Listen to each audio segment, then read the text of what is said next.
শুনছেন রেডিও আমার 88.4 এফএম আর শুনছেন এই মুহূর্তে কাকে জানি না বুঝতে পারছেন কিনা। আমি ইরাজ অনেকদিন পরে ফিরে এলাম আপনাদের সাথে আবার আবার বহুদিন পরে সেই মার্চের মাঝামাঝিতে বোধহয় সর্বশেষ ওটা আমি করেছিলাম। আজকে হচ্ছে জানুয়ারির 8 তারিখ, প্রায় 10 মাস হতে চললো বা হয়ে গেছে এরকম একটা সময়। একটা মিশ্র অনুভূতিতে আচ্ছন্ন আমি এই মুহূর্তে। আহ, আবার সেই স্টুডিও, আবার সেই শো, আবার সেই রেডিও স্টেশন, আবার সেই আপনারা এবং আবার সেই আমি, এবং সবকিছু মিলিয়ে আসলে আমি জানি না এত মাস পরে ফিরে এলে, এতদিন পরে ফিরে এলে কিভাবে সেই ভালো লাগাটা প্রকাশ করতে হয়। আমি যেটা বললাম, এই মুহূর্তে প্রচন্ড রকম একটা মিশ্র অনুভূতিতে আচ্ছন্ন। আমাদের সবার জীবনেই আসলে এত কিছু ঘটে গেছে এই কয়েকটা মাস, এত ঝড়ঝাপটা আমাদের শুধুমাত্র জাতীয় জীবন বললে ভুল হবে, এত পুরো পৃথিবী ব্যাপী, এবং একটা চরম অনিশ্চয়তা। সবকিছু মিলিয়ে আবার শো করা হবে কিনা বা কবে করা হবে, আদৌ এ জীবনে করা হয় কিনা, সবকিছু কখন স্বাভাবিক হবে, সবকিছু সেই অনিশ্চয়তা, সেই সবটুকু প্রহর কাটিয়ে আমি আসলে ঠিক মতো কথা বলতে পারছি না এই মুহূর্তে। আমি প্রচন্ড আবেগ ভারাক্রান্ত, আবেগ তাড়িত এই মুহূর্তে।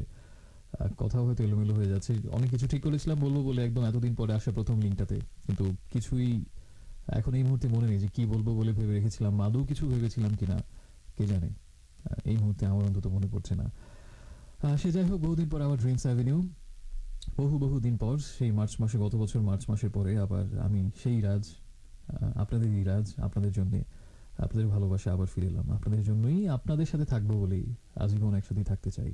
সবকিছুর পর এটাই হচ্ছে সব থেকে বড় ধ্রুব সত্য। আপনাদের সাথে থাকতে চাই আজীবন, ড্রিমস অ্যাভিনিউ নিয়ে, আপনাদের জন্যই। আশা করছি এতদিন পরে ফিরে এলাম, আমাকে পাশে রাখবেন, সাথেই রাখবেন আমাকে, এবং আজকে আগের মতোই কথা হবে, গান হবে, আড্ডা হবে। এতদিনের এত কথা নিশ্চয়ই অনেক কিছুই বলতে চাইবেন, না চাইলেও সমস্যা নেই, আমি অনেক কথা বলবো। আমার কাজই হচ্ছে কথা বলা, প্রচুর কথা বলা, বেশি কথা বলা।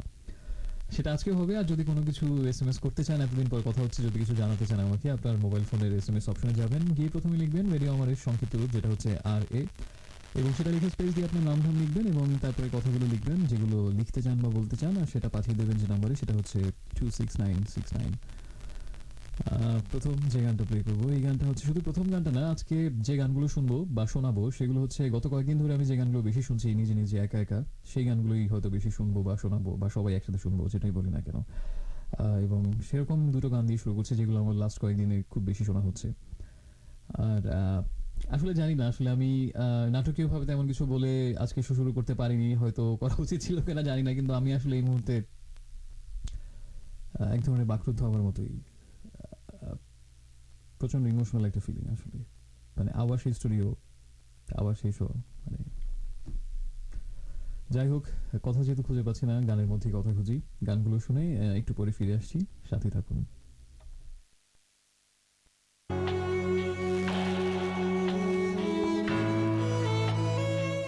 বন্ধুরা শুনছেন রেডিও আমার 88.4 এফএম, আর শুনছেন এই মুহূর্তে আপনার শুক্রবার রাতের বন্ধু আজকে। বহুদিন পর শুনছেন আমাকে, এবং আমিও বহুদিন পর আপনাকে শুনছি এবং শুনবো, রাত 2টো পর্যন্ত থাকবো। এই যে এতগুলো দিন, এতগুলো রাত, এতগুলো মাস চলে গেল, কেমন ছিলেন আমার সত্যি খুব জানতে ইচ্ছে হচ্ছে। শুরুতে আসলে প্রথম লিঙ্কটাতে তেমন কিছুই বলতে পারিনি, কারণ হচ্ছে ওই মুহূর্তের আমার অনুভূতিটা আসলে আমি বোঝাতে পারবো না।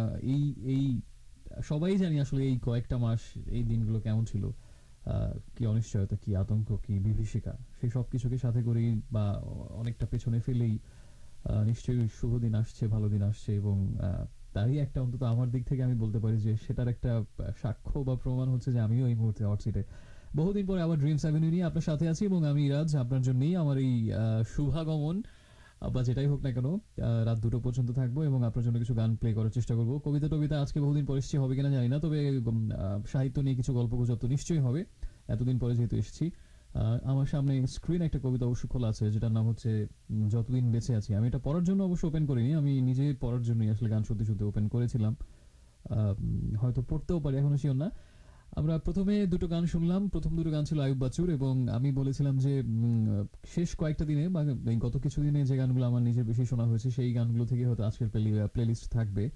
প্রথম গানটা ছিল হচ্ছে কোনো অভিযোগ নেই যে আমার, এটা হচ্ছে কিছুক্ষণ আগে আমি আস্তে আস্তে এই গানটাই শুনছিলাম, 1995 সালের গান, এবং আয়ুব বাচ্চুর সোলো গান এটা, এবং এটা একটা মিক্সড অ্যালবাম ছিল আলোড়ন নামে, সেই অসাধারণ একটা গান, এবং সময়ে ভয়ঙ্কর রকম জনপ্রিয়তা পেয়েছিল গানটি, এবং গানটা মানে একটা খুবই এক চাঙা করার মতো একটা ব্যাপার আছে। এবং দ্বিতীয় গানটা ছিল একটা দারুণ একটা রক নাম্বার, যেটা হচ্ছে চোরাবালি সিনেমাতে ছিল, কেয়ারফুলি কেয়ারলেস। এবং এখন যে পরিস্থিতি আমাদের চারপাশে, COVID-19, কেয়ারফুলি কেয়ারলেস হওয়া যাবে না, প্রচন্ড কেয়ারফুল থাকতে হবে। এই যেটা আমার এলআরবির আরেকটা এলআরবির কিছু গান আছে যেগুলো আমার কাছে মনে হয় যে শেষ দিকে করেছে, কিন্তু ওরকম জনপ্রিয়তা পাইনি, এবং সেটার কারণটা আমি জানি না। জনপ্রিয়তা বিষয়টা আসলে খুব অদ্ভুত, মানে কখন যে কার ভাগ্যে জুটে যায়, যে হয়তো ডিজার্ভ করে না সে পেয়ে যায়, যে হয়তো করে সে পায় না। যাই হোক, সে সমীকরণে আর না যাই, কিন্তু যেমন এই গানটা, তারপরে হচ্ছে আরেকটা গান ছিল আলিবাবা 40 চোর, মেঘ রং নীলিমায়, এরকম বেশ কিছু গান ছিল যেগুলো এলআরবি শেষের দিকে করা, হেলেনা। তারপরে আরো কিছু গান ছিল, স্পর্শ, একেবারে ভিন্ন রকম, এবং আমার কাছে মনে হয় যে এলআরবির বেস্ট রক নাম্বারগুলোর মধ্যে এই গানগুলো থাকবে, কিন্তু কেন যেন সেগুলো শ্রোতারা গ্রহণ করেননি, কেন করেননি সেটা জানি না। আর আজকের পর আরো কিছু গান শুনবো, কিছু এসএমএস পড়ি। আমার বন্ধুরা এতদিন পরে আমাকে নক করেছেন, সেজন্য আমি কৃতার্থ। কৃতার্থ চিত্তে এসএমএস পড়ছি। আমাকে আজকের বহুদিন পরে যে ফিরে এলাম, আমাকে প্রথমেই বরণ করে নিয়েছেন রাশেদ, সেই পুরনো বন্ধু নারায়ণগঞ্জ থেকে। লিখেছেন যে বহু প্রতীক্ষার পর অবশেষে আবার সেই চিরচেনা কণ্ঠে। চিরচেনা কণ্ঠে এই কথাটাতে আমার একটু আপত্তি আছে, কারণ আমার কণ্ঠ আজকে আমি জানি না কেমন শোনাচ্ছে অনেক, কিন্তু আমার গলা ভাঙা এবং বসা এটা। এবং এতদিন পরে আসলাম, অলমোস্ট 10 মান্থস, কিন্তু শেষ পর্যন্ত এমনই কবল যে ভাঙা গলা নিয়ে আসতে হলো। এটার কারণ হচ্ছে গতকালকে আমাদের একটা কাজিনদের একটা পার্টি ছিল। পার্টি ঠিক না, পার্টি বলে তো মনে হয় পার্টি, আসলে পার্টি না, জাস্ট আড্ডা হয়েছে আর কি। আড্ডা, বহুদিন ধরে সব কাজিনরা একসাথে হওয়া হয় না, বাইরে আড্ডা দেওয়া হয় না। তো সেরকমই একটা কাজিনদের একটা রিউনিয়ন বা গেট টুগেদার ছিল, এবং প্ল্যান ছিল যে অনেক রাত পর্যন্ত আড্ডা টাড্ডা দিয়ে বাসা চলে যাবো, কিন্তু কিসের কি, সারা রাত পার করে একদম ভোর হওয়ার পরে বাসায় গেলাম। এবং কালকে সারা রাত ঘুমাইনি, আজকেও সারা রাত ঘুমানো হয়নি, সারাদিন দৌড়ের উপরে ছিলাম। এখন আসলাম শো করতে। আজকে তো জানি না ঘুম হবে কিনা, কারণ আজকে আড্ডার হচ্ছে সেকেন্ড এডিশন হবে। কালকে অতৃপ্তি রয়ে গেছে কিছুটা, আজকে হয়তো সেই বাকি আমি জানি না কবে আবার আমি ঘুমানোর সুযোগ পাবো। বাট কালকে ওই অধিক আড্ডা দিতে গিয়ে, এবং হেড়ে গলায় আড্ডা, হেড়ে গলায় গানের কথা আমরা শুনেছি, কালকে হেড়ে গলায় আড্ডা দিতে গিয়ে গলার অবস্থা এই। তো ক্ষমা, সুন্দর কানে শুনবেন আজকে আমাকে। আর হচ্ছে আমাকে রাশেদের পরে লিখেছেন শ্রুতি, ভালো আছো, সুস্থ ছিলে? সুস্থ ছিলাম আল্লাহর রহমতে, আশা করি আমার সব বন্ধুরাও সুস্থ ছিল, এবং নিশ্চয়ই ইনশাল্লাহ সামনেও সুস্থ থাকবে। অনামিকা আমাকে জানিয়েছে সায়েন্স ল্যাব থেকে, welcome back, nice to listen to your voice after long long time. আর আমাকে জানিয়েছেন কলতাপাড়া সোনারগাঁও থেকে অতুল। অতুল লিখেছেন পাষণ্ড নরাধম, এসেছো তুমি। অবশেষে এলাম। আর হচ্ছে সাইফুল কেরানীগঞ্জ থেকে, সেই আমার পুরনো গান পাগল বন্ধু, লিখেছেন যে দারুণ কিছু গানের নাম, রামস্টেনের গান শুনতে চান। তারপরে হচ্ছে তারপরে যে সিস্টেম অফ এ ডাউনের গানের কথা লিখেছেন, এবং আরো এরকম অনেক দারুণ দারুণ আয়রন মেডেন দেখা যাচ্ছে, কিওরের গান দেখা যাচ্ছে। আর অতুল আমাকে লিখেছেন, তোমার সাথে আমার দেখা না হলেও তুমি আমার খুবই ভালো লাগলো শুনে অতুল। এই এসএমএসটি অতুল, যার কোনো তুলনা হয় না। কিরণ লিখেছেন বাড্ডা থেকে, যে সেটা হচ্ছে মিস করেছিলেন এই কয়দিন, আমিও করেছি, এবং কোনো অভিযোগ গান শুনে তিনি লিখেছেন কোনো অভিযোগ নেই, কোনো চাওয়া পাওয়া নেই, একটা চাওয়া আপনার ভয়েস রেডিওতে শুনতে চাই, আমি নিজেও শুনতে চাই, যদিও আমার নিজস্ব আমার কখনো শোনা হয় না, শুনলে খুবই মনে হয় যে এত বাজে একটা শো, মানে এত বাজে performance.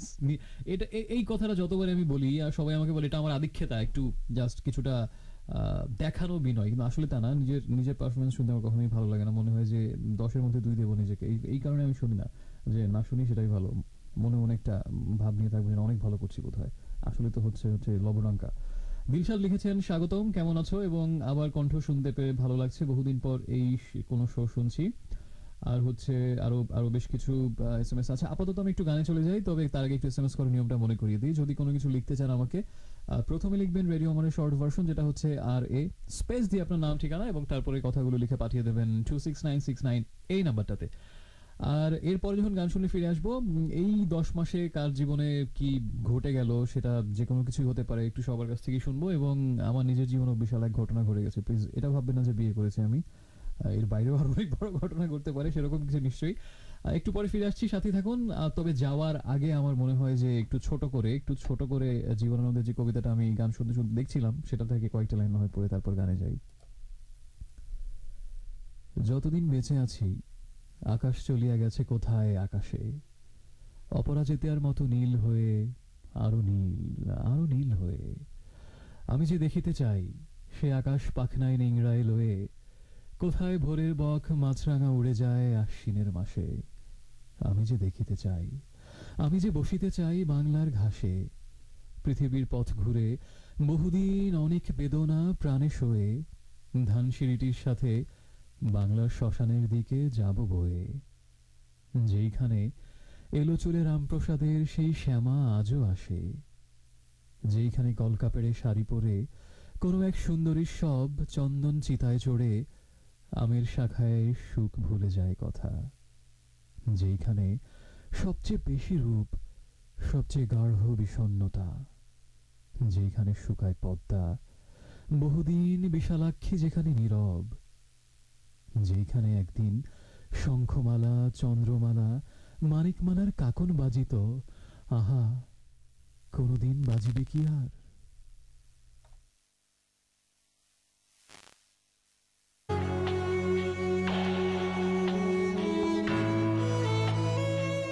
Hello friends, welcome back once again. শুনছেন রেডিও আমার 88.4 FM, আর শুনছেন এই মুহূর্তে শুক্রবার রাতের আয়োজন, এবং যেটা আগেও বলতাম Friday night weekend exclusive show Dreams avenue.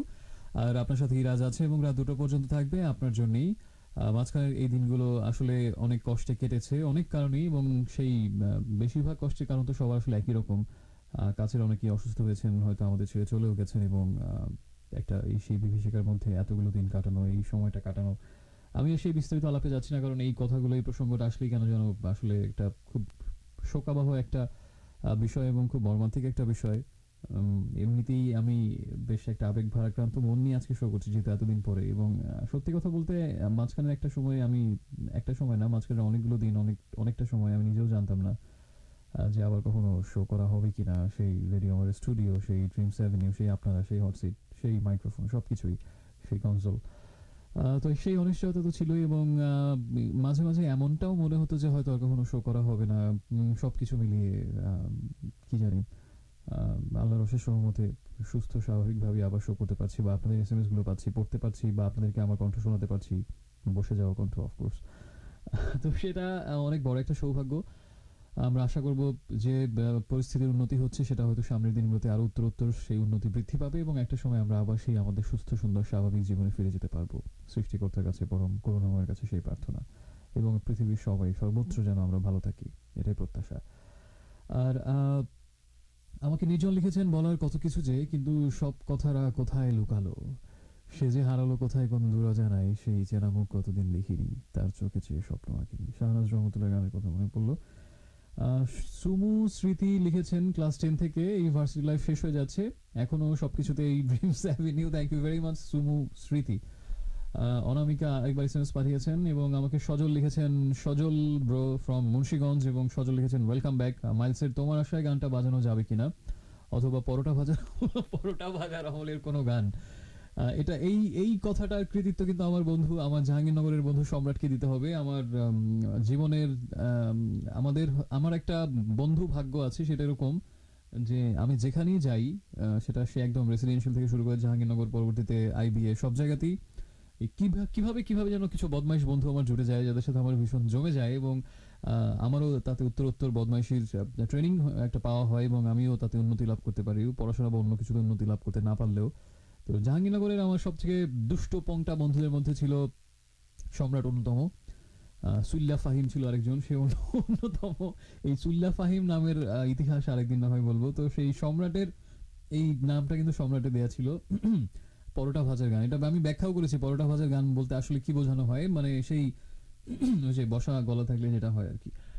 সেটা হচ্ছে যে আগের দিনে দেখা যেত বাসে যে গানগুলো বাজতো, সেই 1947 সালের গান, এবং দেখা যেত যে ফেরিঘাটে, লঞ্চ ঘাটে এতই পুরোনো গান যে ওই গানের পাশে আবার কিছু ফুট ফুট করে শব্দ হতো, মানে পরোটা ভাজার মুড়ি বা মুড়ি ভাজার আওয়াজের মতো হতো, এবং সেই চা মানে ফেরিঘাটে বা বাস স্ট্যান্ডের রেস্টুরেন্টগুলোতে এই পুরোনো দিনে গানগুলো বাজতো, আর সেই সাথে শুনতে শুনতে পরোটা ভাজা হতো। এটা হচ্ছে সম্রাটের এই অনেক বেশি পুরোনো গানগুলোকে পরোটা ভাজার গান নামকরণের ইতিহাস। তো সেই পরোটা ভাজার গান শুনতে চেয়েছেন সজল ফ্রম মুন্সিগঞ্জ।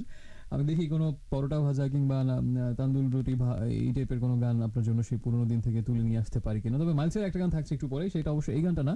আমি বলছিলাম যে লাস্ট কতদিনে যে গানগুলো, লাস্ট কয়েকটা দিনে আমার যে গানগুলো বেশি শোনা হয়েছে, আজকে প্লেলিস্ট আসলে মূলত সেই গানগুলোকে নিয়েই। আর সজলের সাথে মাঝখানে আমার প্রচুর কথাবার্তা হয়েছে। আমি সজলের প্রতি কৃতজ্ঞ, যে কেন কৃতজ্ঞ আছে সেই প্রসঙ্গে একটু পরে যাচ্ছি। আর হচ্ছে সজলের পরে জেসি যিনি আমাকে লিখেছেন welcome back, it's great to hear you again. আর হচ্ছে এতদিনের জমে থাকা না বলা কথাগুলো অবশ্যই শেয়ার করবেন আমাদের সাথে, আপনার লেখা গল্প থেকে পড়ে শোনাবেন কিছু একটা। এই প্রসঙ্গটা একটু যাই, যে আমার এই 10 মাস কেমন কেটেছে, সেটা হচ্ছে যে ওই ওই নেতিবাচক বা ওই কষ্টের বিষয়গুলো আর না বলি, কিছু ভালো জিনিস বা কিছু অন্যরকম কিছু খবরাখবর দিই। যেটা বলেছিলাম আমার জীবনে ঘটে গেছে এক বিশাল ঘটনা, যেটা আমি শুরুতে একটা ইঙ্গিত দিয়েছিলাম, একটা থ্রিলার মুভির মতো ট্রেলার দিয়েছিলাম এবং রসভঙ্গ করেছিলাম এটা বলে যে যদি কেউ আশা করে থাকেন ইতিমধ্যে আমি বিবাহ বন্ধনে আবদ্ধ হয়েছি, এরকম কিছু না। যেটা ঘটেছে সেটা হচ্ছে আমি সর্বশেষ শোতে বোধহয় এটা বলেছিলাম, সেই মার্চ মাসে করা শোতে, যে অবশেষে যেটা প্রত্যেক বইমেলায় আফসোস জন্মাতো, বইমেলায় গিয়ে যে না আর কত বইমেলা যাবে কিন্তু আমার লেখালেখি শুরু করা হবে না, এবং আফসোস সেই বইমেলার বসন্তের বাতাসে মিশে যেত আমার, এবং একটা হাহুতাশ।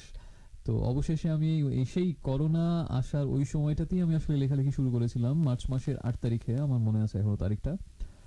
আম, এবং সেই 8ই মার্চে আমার লেখালেখি শুরু, সেই ক্রান্তিকালেই আসলে, এবং এই পুরো ক্রান্তিকালটা জুড়েই লেখালেখি হয়েছে। মাঝখানে যদিও গ্যাপ ট্যাপ ছিল, সবকিছু মিলিয়ে লেখা, এডিট করা, আবার কাটছাট করা, পরিমার্জন, পরিবর্ধন, অনেক কিছু। তো সেই সব কিছু করে চললাম এতদিন ধরে। ফাইনালি আমি 9টা গল্প আমার লেখা শেষ হয়েছে, 10ম গল্পটা শুরু করেছি। তো যেটা যেটা বিষয় সেটা হচ্ছে যে আমি ভয়ঙ্কর রকম চেষ্টা করে যাচ্ছি। এখনো একটা অনিশ্চয়তা আছে আগামী বইমেলা ঘিরে, যে সেটা হবে কিনা, বা হলেও হয়তো একটু দেরিতে শুরু হবে। এখনো কোনো সিদ্ধান্ত আমরা পাইনি, যেহেতু এখন আমরা জানি না। যদি আসে আমি আপ্রাণ চেষ্টা করছি এই বইমেলায় যেন আমার বহুল, অন্য কারো প্রতীক্ষিত না, আমার নিজের কাছে বহুল প্রতীক্ষিত বইটা যেন বের করতে পারি আল্লাহর রহমত এবং আপনাদের দোয়ায়। কিন্তু এখনো শিখে ছেড়েনি, কেউ আমাকে আশার বাণী শোনায়নি। প্রকাশকদের দ্বারে দ্বারে ঘুরে এতদিন মানে গল্পের বইতে পড়তাম এবং অনেক শুনতাম যে প্রকাশকদের দ্বারে দ্বারে ঘুরে স্যান্ডেলের ফিতা ক্ষয়ে যাচ্ছে। এলাইভের একটা গান আছে যে সুর তলি ক্ষয়ে গেছে, ছিঁড়ে গেছে জামা, একটা চাকরি হবে চাঁদ মামা। তো আমার ওরকম অবস্থা আর কি। যেটা শুনতাম যে প্রকাশকদের দ্বারে দ্বারে সেই ঘুরতে ঘুরে আমার সেই দিবা ভ্রমণ, নৈশ ভ্রমণ সবকিছুই চলছে প্রকাশকদের দ্বারে দ্বারে। এখনো কেউ প্রসন্ন হননি আমার প্রতি। তো আমি লেগে আছি, কি আছে জীবন, তাই না? বিনা যুদ্ধে নাহি দেবস্য চাগ্র মেদিনী। আশা করছি যদি বইমেলা হয় ইনশাল্লাহ আমার বইটা হয়তো আসবে, আমি এখনো জানি না, কিন্তু আমি আশাবাদী। আশাই তো জীবন, তাই না? কি আছে জীবনে আশা ছাড়া আর?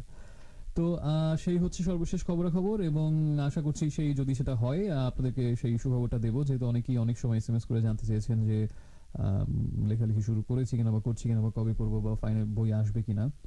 এই হচ্ছে 9টা গল্প নিয়ে আমার আমার প্ল্যান ছিল প্রথমে 12-13টা গল্প রাখবো হয়তো প্রথম বইতে, কিন্তু সেই এই সব কিছু মিলিয়ে, বাস্তবতা মিলিয়ে, দুঃসময় মিলিয়ে এতগুলো লিখে উঠতে পারিনি। 9টার মতো লিখেছি, এবং কিন্তু দেখলাম যেটা সেটা হচ্ছে যে আসলে তো এতদিন কোনো ধারণা ছিল না এই প্রকাশনার ব্যাপারগুলো নিয়ে। এখন আস্তে আস্তে জানছি, শিখছি, থেকে শিখছি অনেক কিছু। আবার সেটা হচ্ছে যে একটু বেশি বড় হয়ে যাচ্ছে আমার গল্পগুলো, একটু বড়, খুব বেশি ছোট না। সে কারণে হয়তো সবগুলো আমি দিতে পারছি না বা পারবো না প্রথম বইটাতে। হয়তো এরকম হতে পারে যে আমি 6টা কিংবা 7টা গল্প প্রথম বইতে দিচ্ছি, এমন হতে পারে। আর হয়তো বাকিগুলো আবার পরের যদি কখনো হয় কোনো বই, সেখানে দিতে হবে। তো প্রথম বই যদি হয় সেখানে হয়তো 6টা কিংবা 7টা, সর্বোচ্চ 7টা গল্প হয়তো থাকবে। সেগুলো নিয়ে হয় আবার কোনো শোতে, বা আরো পরের লিঙ্কে হয়তো গল্প করব। এখন হচ্ছে একটু গান বাজনায় আমরা চলে যাই, এবং যদি কেউ কোনো কিছু এসএমএস করতে চান প্রথমে লিখবেন রেডিও আমার শর্ট ভার্সন, যেটা হচ্ছে আর এ, এবং স্পেস দিয়ে লিখবেন আপনার নাম, ঠিকানা এবং তারপরে কথাগুলো, আর লিখে পাঠিয়ে দেবেন 26969 এই নাম্বারটাতে। আমরা একটু পরেই গানে যাচ্ছি, তবে তার আগে আরো কিছু যেহেতু বিজ্ঞাপন আমাদের ছিল এই ঘন্টার মধ্যেই, সেটা শুনে তারপর আমরা গানে যাচ্ছি, এবং সাথে থাকুন। একটু পরে ইরাজ ফিরে আসছে ড্রিমস অ্যাভিনিউ নিয়ে, শুধুমাত্র আপনার জন্য রেডিও আমার 88.4 FM এ।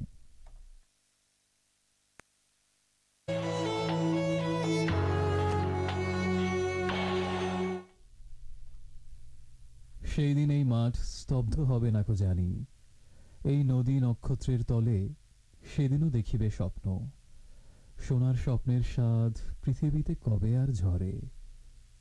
আমি চলে যাব বলে চালতা ফুল কি আর ভিজবে না শিশিরের জলে, নরম গন্ধের ঢেউয়ে? লক্ষ্মী পেঁচা গান গাবে নাকি তার লক্ষ্মীটির তরে? সোনার স্বপ্নের স্বাদ পৃথিবীতে কবে আর ঝরে। চারিদিকে শান্ত বাতি, ভিজে গন্ধ, মৃদু কলরব। খেয়া নৌকাগুলো এসে লেগেছে চরের খুব কাছে। পৃথিবীর এই সব গল্প বেঁচে রবে চিরকাল। এশিরিয়া ধুলো আজ, বেবিলন ছাই হয়ে আছে। হ্যালো ফ্রেন্ডস, শুনছেন রেডিও আমার 88.4 FM, আর শুনছেন এই মুহূর্তে ইরাজকে ড্রিমস অ্যাভিনিউতে রেডিও আমার 88.4 FM এর শুক্রবার রাতের আয়োজন এটা, যেটা অনেকদিন হয়নি এই সাম্প্রতিক এই পরিস্থিতির জন্য, করোনাকালীন দুর্যোগের জন্য। অবশেষে আবার ফিরে এসেছি বহল তবিয়তে আপনাদের জন্য, এবং আপনাদের সাথেই থাকবো ইনশাল্লাহ প্রত্যেক শুক্রবার এখন থেকে। সেজন্য আবার নতুন করে নিমন্ত্রণ, নতুন করে ভালোবাসার খোলা চিঠি পাঠিয়ে দিলাম সবার জন্য। আজকে যে কবিতাগুলো পড়ছি, দুটা বা তিনটা পড়লাম, এটা হচ্ছে জীবনানন্দ দাশের কবিতা। আমি এবং এতদিন পরে যেহেতু কবিতা যদি পড়তেই হয়, তাহলে কেন জীবনানন্দ নয়, তাই না? কারণ আমার কাছে তো কবিতার উত্তর দক্ষিণ পূর্ব পশ্চিম সবই জীবনানন্দ। আমাদের যে বন্ধুদের যে সার্কেলটা আছে, এবং সেখানে যখন এগুলো নিয়ে কথা হয়, কবিতা নিয়ে, যারা অনেকবার এসেছেন আমার সাথে কবিতা পড়েছেন, তো কবিতা নিয়ে আমাদের মধ্যে প্রায় আড্ডা হয়। ইভেন করোনার মধ্যে একটা জিনিস আমাদের মধ্যে হতো, যেহেতু দেখা সাক্ষাৎ কম হতো, আমরা হচ্ছে যে আগে কখনো এই জিনিসটা করতাম না, যেহেতু সামনাসামনি দেখাই বেশি হতো। তো এই করোনার সময় আমাদের মধ্যে প্রায় দেখা যেত যে ভিডিও চ্যাট হচ্ছে, এবং সেখানে আমরা বিভিন্ন বিষয়ে, সেই ফুটবল, সেই কবিতা, সেই বই, সেই অনেক কিছুই, আর চিরাচরিত যে বিষয়গুলো আছে সেগুলো তো আছেই, সেগুলো আর না বলি। তো এইসব নিয়ে আমাদের মাঝে মাঝে আমাদের মধ্যে, বন্ধুদের মধ্যে ভিডিও চ্যাট হতো, এবং সেখানে এই কবিতা নিয়ে অনেক দিন কথা হয়েছে এই মাঝখানের এই সময়টাতে। সেখানে হচ্ছে অনেকেই অনেক কবির কবিতা বলেন, কিন্তু সবাই আমাকে নিয়ে একটা জিনিস মজা করেন, সেটা হচ্ছে যে আমি জীবনানন্দের ভেতরে ঘুরপাক খাচ্ছি। এবং জীবনানন্দের একটা লাইন আছে না, যে বাংলার মুখ আমি দেখিয়েছি, তাই আমি পৃথিবীর রূপ খুঁজিতে যাই না আর। তো তারা আবার এই লাইনটার অনুকরণে আমার জন্য বলেন যে জীবনানন্দের কবিতা আমি পড়িয়াছি, তাই আমি আর অন্য কোনো কবির কবিতা পড়িতে যাই না আর। এবং কথাটা আমার জন্য সত্য, অন্য কোনো কবির কবিতা পড়িতে যাই না সেটা না, পড়া হয়, ভালোও লাগে কয়েকজনের কবিতা অবশ্যই, কিন্তু আসলে আমি ডুবে আছি অন্ধভাবে জীবনানন্দের ভুবনেই, যেটা সত্যি কথা। আর এই কবিতাটার নাম ছিল সেই দিন এই মাঠ স্তব্ধ হবে না কো জানি, এই নদী নক্ষত্রের তলে, সেদিনও দেখিবে স্বপ্ন, সোনার স্বপ্নের স্বাদ পৃথিবীতে কবে আর ঝরে। আমি চলে যাব বলে চালতা ফুল কি আর ভিজেবে না শিশিরের জলে, নরম গন্ধের ঢেবে লক্ষ্মী প্যাঁচা গান গাবে নাকি তার লক্ষ্মীটির তরে, সোনার স্বপ্নের স্বাদ পৃথিবীতে কবে আর ঝরে। চারিদিকে শান্ত বাতি, ভিজে গন্ধ, মৃদু কলরব, খেয়া নৌকাগুলো এসে লেগেছে চরের খুব কাছে, পৃথিবীর এই সব কল্প বেঁচে রবে চিরকাল, এশিরিয়া ধুলো আজ বেবিলন ছাই হয়ে আছে। খুব বিষাদগ্রস্ত একটা কবিতা। সময়টাই কেমন বিষাদগ্রস্ত একটা আবহে ভরা। যাই হোক, কিছু বিষাদগ্রস্ত দিন ছিল প্রেমিকার চোখে জমা, আলো নেই, রোদ নেই, কিছু ছায়াহীন ক্রন্দন, ক্ষমাহীন প্রান্ত জুড়ে আমাদের বেঁচে থাকা। এটা একটা গানের লাইন, মেঘদলের। একটু পরে আজকে একটা ব্যাপার নিশ্চয়ই খেয়াল করেছেন, সেটা হচ্ছে আমি যাদের গান প্লে করছি বা যে আর্টিস্টের গান প্লে করছি, একসাথে তার দুটো গান করছি। প্রথম আয়ুব বচ্চর দুটো গান ছিল, কোনো অভিযোগ, এবং তারপরে ছিল কেয়ারফুলি কেয়ারলেস। তারপরে ছিল নগর বাউল বা ফিলিংস বা জেমস, যেটাই বলি না কেন, তারায় তারায় রটিয়ে দেবো। এবং আরেকটা গান ছিল বিবাগী। এরপরে হচ্ছে আমরা মাইলসের গান শুনলাম, প্রথমটা ছিল হচ্ছে এসো না, এবং তারপর ছিল স্বপ্নভঙ্গের একটা amazing live version, tremendous performance, jamming অসাধারণ ছিল। এই প্রত্যেকটা, এর পরের যে ব্যান্ডের গান আমরা শুনবো সেটা হচ্ছে মেঘদল। আর আমি যে বললাম না যে সাম্প্রতিককালে যে গানগুলো আমার বেশি শোনা হয়েছে, সাম্প্রতিককালে মেঘদলের গান আমি প্রচুর প্রচুর প্রচুর শুনছি, পুরনো এবং নতুন দু একটা গান শুনলাম, খুব ভালো লেগেছে। এবং সেটা হয়তো আজকের সাথে পুরনো দুটো গানই প্লে করছি, আর নতুন একটা গান আমার খুব ভালো লেগেছে মেঘদলের, সেটা হয়তো সামনের কোনো একটা শোতে প্লে করবো। আলোর গন্ধে মাতাল হাওয়ায় হাওয়ায়, সেই গানটা। আজকে পুরনো দুটো গান প্লে করবো মেঘদলের, আর জীবনানন্দের কবিতা কিছু টুকটাক পড়বো। এবং আপনারা যারা সাথে আছেন আমার সাথে শুরু থেকে বা এখন থেকে বা কিছুক্ষণ আগ থেকে বা সামনে যারা জয়েন করবেন, সবার জন্যই ভালোবাসা, শুভেচ্ছা। আপনাদের জন্যই আবার ফিরে আসে, এবং আপনাদের জন্য আরো বহুবার, বহু কাল ধরে, বহু যুগ ধরে, বহু পথ ঘুরে, বহু ক্রোশ ঘুরে ফিরে আসতে চাই এই হট সিটে, এই ড্রিমস অ্যাভিনিউতে, এই রেডিও আমার 88.4 FM এ। সাথে থাকুন, এবং যদি কিছু লিখতে চান আমাকে, আপনার মোবাইল ফোনের SMS অপশনে গিয়ে প্রথমে লিখবেন সেটা হচ্ছে রেডিও আমারের শর্ট ভার্সন, যেটা হচ্ছে এবং স্পেস দিয়ে আপনার নাম ঠিকানা লিখবেন, এবং তারপরে কথাগুলো আর লিখে পাঠিয়ে দেবেন 26969 এই নাম্বারটাতে। আর এখন তাহলে এই মেঘদলের গানে চলে যাচ্ছি, এবং একটু পরে ফিরছি, সাথে থাকুন।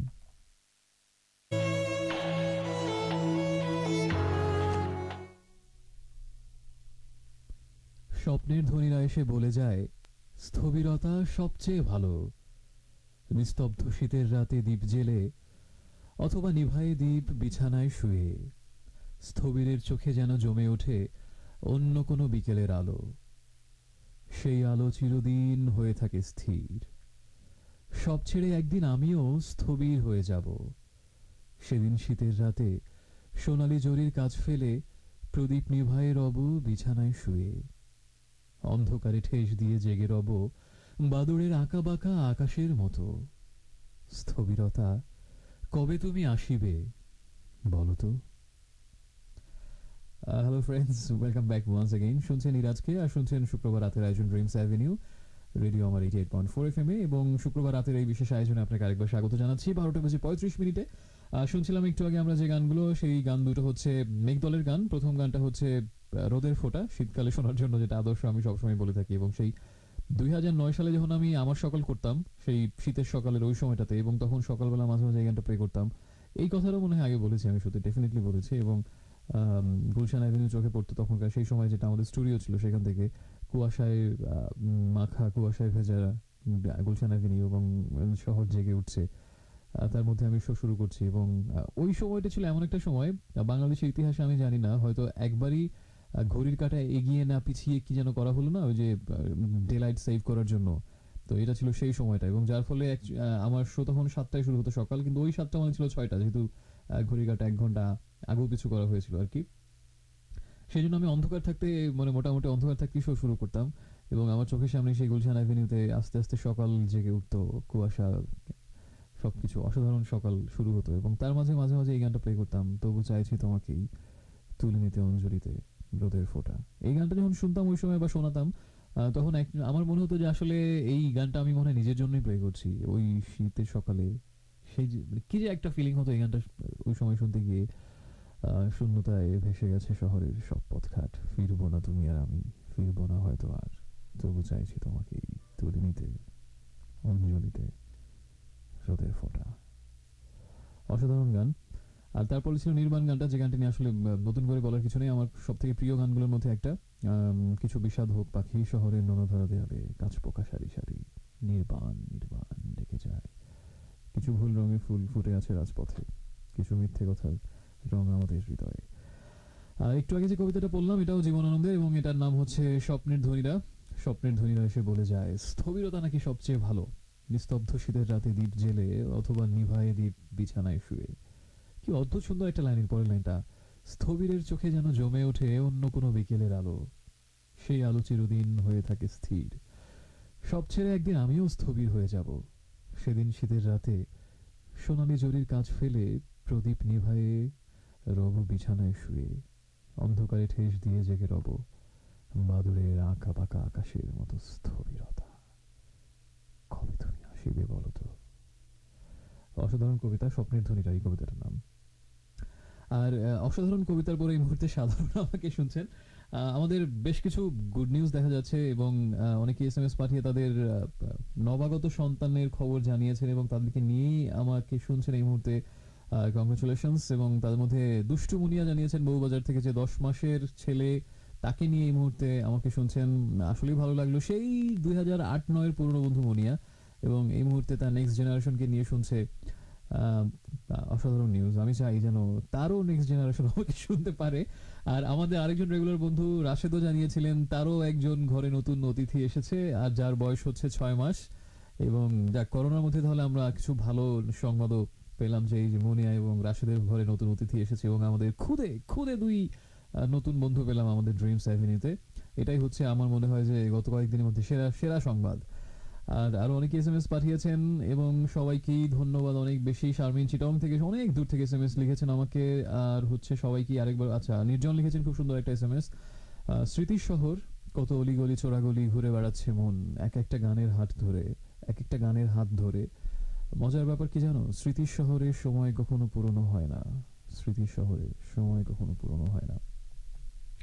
আচ্ছা, একটু গল্প নিয়ে, যেহেতু এই স্মৃতি শহর শুনে আমার একটা গল্পের কথা মনে পড়ে যাচ্ছে, আমি একটু টুকটাক তাহলে একটা কাজ করি, যেহেতু আমার নিজের লেখালেখি নিয়ে কথা এসেছি, সেই তো এরকম কিছু ভাবনা শেয়ার করি। সেটা হচ্ছে, মানে এতদিন তো আলসেমি করে লেখা হয়নি অবশেষে যখন লিখতে শুরু করলাম, তখন হচ্ছে যে রাজ্যের কিলবিল কিলবিল করে সব আইডিয়া প্লট কোত্থেকে যে মাথার মধ্যে চলে আসে। দেখা যাচ্ছে যে অফিসে যাচ্ছে, যেতে যেতে আরে এটা নিয়ে তো গল্প লেখা যায়, হয়তো খাচ্ছি, খেতে খেতে এটা নিয়ে গল্প, এরকম অজস্র আইডিয়া মাথার মধ্যে ঘুরপাক খায়। জানি না এ জীবনে আদৌ কোনোদিন সেই ধারণাগুলোকে বা আইডিয়াগুলোকে বা প্লটগুলোকে বাস্তবে রূপ দেওয়া হবে কিনা, কিন্তু আমি লিখে রাখি অ্যাটলিস্ট হিন্টটা, মানে হিন্টগুলো যেন পরবর্তীতে মনে থাকে। জানি না আদৌ কটা তার মধ্যে আলোর মুখ দেখবে। যেমন যেমন এখন পর্যন্ত আমার 57টা গল্পের প্লট আমার মাথায় এসেছে, সেগুলো লিখেও রেখেছি প্লটগুলো হিন্টস দিয়ে। 57টার মধ্যে আমি মাত্র 9টা লিখতে পেরেছি, বাকি 48টা এই জীবনে কবে যে লেখা হবে, কখন লেখা হবে আমি জানি না। তো সেখানে একটা 57টা প্লটের একটা প্লট ছিল যে আপনি লিখলেন না স্মৃতি শহরে, তো এরকম একটা প্লট ছিল যে রূপসী নগরের গল্প। গল্পটার নাম আমি ঠিক করেছি যে রূপসী নগরের গল্প। গল্পটা কি হবে প্রাথমিকভাবে, আহ, দুটা দুটা ইয়াং ছেলে, ইয়াং চ্যাপ, তারা হচ্ছে মাঝে মাঝে রাতের বেলা এরকম ফাঁকা শহরে ঘুরে বেড়ায়, ঢাকা রাস্তায় বের হয় এবং রূপসী নগর দেখে। তো এরকম দেখতে দেখতেই আর কি কিছু কিছু অদ্ভুত ঘটনা ঘটবে, কিছু হয়তো অতিমানবীয় কিংবা পরাবাস্তব ঘটনাও ঘটতে পারে। তারা ঘুরে বেড়ায় কিসের আশায়, তারা মনে করে যে তারা আসলে রূপসী নগর দেখে, কিন্তু আসলে তারা নিজেরাও জানে না আসলে কি খোঁজে, কি দেখে বা কি জানতে চায় তারা। নিজেদেরকে হয়তো চেনে না, কি জানি, আমিও কতটুকু চিনেছি তাদের দুজনকে আমি জানি না। বাট এরকম একটা ভাবনা আছে যে দুজন এরকম মাঝে মাঝে অনেক রাতে ঘুরে বেড়ায় ঢাকার এই পথ সেই পথ, শাহবাগ, ঢাকা বিশ্ববিদ্যালয়, TSC, Hatirjheel, Gulshan, Mohakhali, airport road, Dhanmondi, অনেক জায়গায় হয়তো ঘুরে বেড়ায়। রূপসী নগরে কি খোঁজে তারা জানি না। তো এটা একটা প্রাইমারি একটা প্লট খসড়া। এখান থেকে হয়তো আরো অনেক কিছু ডালপালা গজাবে, একটা গল্প হয়তো দাঁড়াবে। গল্পের নামটা এটাই রাখবো আমি, রূপসী নগরের গল্প। এবং এই রূপসী নগর নামটা আমি ইন্সপায়ার্ড হয়েছি এলআরবির একটা গান থেকে। সেটা হচ্ছে ঘুমন্ত শহর অ্যালবামে একটা গান ছিল, রূপসী নগর কাঁদে রাত্রির বিছানাতে। সেই রূপসী নগর থেকেই রূপসী নগরের গল্প। তো এরকম মাঝে মাঝে যে গল্পগুলো এখনো লেখা হয়নি সেগুলোর প্লট নমুনা এরকম মাঝে মাঝে না হয় শেয়ার করবো, টুকটাক আর কি। আর যেগুলো লিখেছি সেগুলোটা আপাতত শেয়ার করছি না, যখন যদি বই বের করতে পারি তখন না একটু আভাস ইঙ্গিত দেবো আর কি। আর আপাতত আমি গানে চলে যাচ্ছি, তবে তার আগে একটু এসএমএস করার নিয়মটা মনে করিয়ে দিই। যদি কোনো কিছু লিখতে চান আমাকে, আপনার মোবাইল ফোনের এসএমএস অপশনে যাবেন, গিয়ে প্রথমে যেটা লিখবেন সেটা হচ্ছে রেডিও আমারের শর্ট ভার্সন, এবং যেটা হচ্ছে আর এ। তো আর এ লিখে স্পেস দেবেন এবং তারপর আপনার নাম, ঠিকানা এগুলো লিখবেন এবং তারপরে লিখবেন কথাগুলো আর পাঠিয়ে দেবেন 2696926969 এই নাম্বারটাতে। তো এখন আমরা কোন আর্টিস্টের গান শুনতে যাচ্ছি, যার পরপর দুটো গান আমরা শুনবো। এখন হচ্ছে একই আর্টিস্টের দুটো গান আমরা শুনবো না, একই সিনেমার দুটো গান শুনবো। এবং কিছুদিন আগে অক্টোবর একটা সিনেমা বেরিয়েছিল, সেটা হচ্ছে 49 বাতাস, এবং এটা ডিরেক্টর ছিলেন উজ্জ্বল ভাই। আমি জানি না উজ্জ্বল ভাইকে, আমার সাথে কিন্তু এসেছিলেন একদিন, সেটা হচ্ছে 2016-তে এসেছিলেন উজ্জ্বল ভাই একদিন আমার সাথে। সম্ভবত ওটা হচ্ছে 100 বা 150 বা 200 এরকম কোনো একটা অ্যানিভার্সারি শো ছিল, এবং সেই উপলক্ষে আমি একটু ডিফারেন্ট কিছু করার জন্য, মানে ওই ভাবনা থেকেই উজ্জ্বল ভাইকে, যেহেতু ওই, এটা তো অনেকবার আমি শেয়ার করেছি যে ওনাদের উজ্জ্বল ভাই যখন মেঘদলে ছিলেন, তো সেই সময়টাতে ওনাদের সেই প্রথম অ্যালবাম বের হওয়ার সময় যে রাত জেগে সেই ঢাকা ইউনিভার্সিটির এফ রহমান হলের 515 নম্বর, 507 নম্বর রুম, এটা হ্যাঁ 507 নম্বর রুমে সেই নতুন গানগুলো শোনা, আড্ডা হয়েছে, ইনপুট দেয়া, ফিডব্যাক দেয়া, অনেক মজা, অনেক স্মৃতি। তো সেই হিসেবে ভাবলাম যে তাকে ইনভাইট করি, এবং উনি আমার নিমন্ত্রণে সাড়া দিয়ে এসেছিলেন, এবং বেশ কিছু গানও শুনিয়েছিলেন, মহিনের ঘোড়াগুলির গান, নিজের গান, মেঘদলের গান। দারুণ একটা শো ছিল, আমার নিজের খুব পছন্দের একটা শো। আমি জানি না ওই শোটা কেউ শুনেছিলেন কিনা, বা যারা শুনেছিলেন তারা এখনো আছেন কিনা আমার সাথে। তো সেই উজ্জ্বল ভাই অবশেষে একটা সিনেমা বের করেছেন, 49 বাতাস। আর হচ্ছে সেখান থেকে দুটো গান শুনবো। এই সিনেমার গানগুলো দারুণ দারুণ কয়েকটা গান আছে, সেখান থেকে দুটো গান শুনছি। একটু পরে ফিরছি, সাথে থাকুন।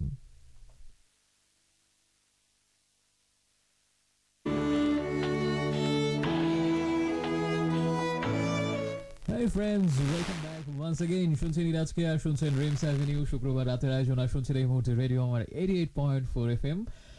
সময় হচ্ছে 12:53 এবং একটু আগে আমরা শুনছিলাম, আজকে তো একটা কাজ করছি, সেটা হচ্ছে যে যে আর্টিস্টের গান শুনছি তার পরপর দুটো গান শুনছি। তো একটু আগে একটা সিনেমার দুটো গান শুনলাম, 49 বাতাসের গান। প্রথমটা ছিল হচ্ছে এ শহর, অসাধারণ একটা গান, সৌরিনের গাওয়া। এবং দ্বিতীয় গানটা ছিল হচ্ছে আমাদের সবার ফেভারিট অর্থহীনের বেশ বাবা সুমনের গাওয়া, ভোরের প্রথম শিউলিটা। তো এই চমৎকার দুটো গান শুনলাম। এই সিনেমার আরো ভালো গান আছে, সেগুলো নিশ্চয়ই সামনের শোগুলোতে আমরা শুনবো, নিশ্চয়ই সবাই একসাথে মিলেই। আর এরপরে আবার আরেকটা ব্যান্ডে নিশ্চয়ই একটু পরেই আমরা পরপর দুটো গান শুনছি। হুমায়রা আমাকে মাতুয়াইল থেকে এসএমএস পাঠিয়েছেন, অনেক পুরনো লিসনার, এবং আমার মনে আছে কিনা, মনে আছে হুমায়রা, মাতুয়াইল থেকে আপনি এসএমএস করতেন। সুমনের গানটা এবং প্রথম গানটা দুটোই ভালো লেগেছে, দিলশাদের এসএমএস করে সেটা জানিয়েছেন। জীবনানন্দের আবৃত্তিগুলো বেশ ভালো লাগছে, পসিবল হলে জীবনানন্দের শহর কিংবা বোধ যে কোনো একটা কবিতা শোনাবেন। আর একটা এফএম লাইব্রেরি কিন্তু আমি মাঝখানে বহুদিন করিনি, তাই না? একটা ফাঁকিবাজি করেছি, বিশেষ মানে খুবই একটা ঘৃণ্য অপরাধ করেছি আমি, পাষণ্ড নরাধম আমি, এটা আমি স্বীকার করে নিচ্ছি। তো এখন থেকে বই পুস্তকের গল্প স্বল্প রেগুলার হবে আশা করছি, এবং পড়ার অভ্যাসটা মাঝখানে একটু বন্ধ ছিল। সবাই বলে রাইটার্স ব্লক, আমার ছিল রিডার্স ব্লক। তো এখন আবার টুকটাক পড়ছি, নিজে লেখার ফাঁকে ফাঁকি প্রচুর বইপত্র কিনলাম, জানি না কয়টা পড়া হবে আর কি। তো একটা গল্প পড়লাম কিছুদিন আগে, সেটা হচ্ছে, গল্পটা আমার খুব ভালো লেগেছিল। আমি ওভাবে বলতে পারবো না, কারণ লেখাটা অনেক বেশি সুন্দর, সেভাবে সুন্দর করে বলা আমার পক্ষে সম্ভব না। এটা হচ্ছে, গল্পটার নাম হচ্ছে আ উইন্ডো। জাপানি একজন বিখ্যাত নামকরা লেখক আছেন, হারুকি মুরাকামি। তো মুরাকামির একটা গল্প এটা, উইন্ডো। গল্পটা খুব ইন্টারেস্টিং। সেটা হচ্ছে যে ওই টোকিও শহরে একটা অনেক আগে আমাদের দেশেও ছিল না পত্রমিতালি, সেই 90s ছোটবেলায় দেখতাম যে পেপারে মাঝে মাঝে অ্যাড আসতো, পত্রমিতালি করতে চাইলে ওই ঠিকানায় চিঠি লিখতে হবে, এরকম একটা ব্যাপার ছিল 90s 80s ছিল। তারপর তো প্রযুক্তির আবির্ভাব এবং বিবর্তনের সাথে সাথে সেই জিনিসগুলো হারিয়ে গেছে, পত্রমিতালি টাইপের পেন ফ্রেন্ড।